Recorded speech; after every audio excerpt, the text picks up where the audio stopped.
আপোনালোক কোনোবা কোভিড আক্ৰান্ত ৰোগীৰ সংস্পৰ্শত আহিছে নেকি? যদি আহিছে তেনেহ'লে কোনো আতংকিত হোৱাৰ কাৰণ নাই।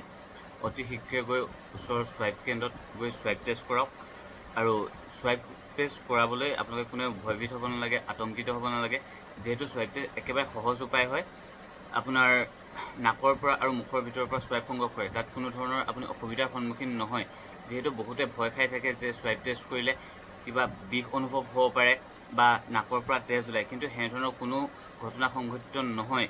যিহেতু যিসকল ৰোগী কোভিড আক্ৰান্তত আহিছে স্ৱাইপ টেষ্ট কৰাটো অতি জৰুৰী, সেইবাবে আজি আপোনালোকৰ মাজলৈ এই ভিডিঅ'টো লৈ আহিছোঁ। কেনেদৰে স্ৱাইপ টেষ্ট কৰা হয় আপোনালোকৰ আগত এই ভিডিঅ'টোৰ মাধ্যমে দেখুৱাবলৈ চেষ্টা কৰিম।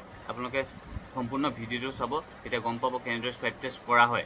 আৰু কোনো ধৰণৰ আতংকিত হোৱাৰ প্ৰয়োজন নাই, যিহেতু কোনো ধৰণৰ অসুবিধাৰ সন্মুখীন নহয়।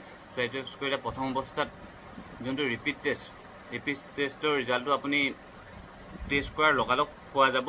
আৰু তেতিয়া যদি নেগেটিভ আহে তেনেহ'লে আপোনালোকক ঘৰলৈ পঠিয়াই দিব, হোম কোৱাৰেণ্টাইন হ'ব কোৱা হয় সম্পূৰ্ণ পোনপটীয়া ৰিজাল্টটো অহালৈকে।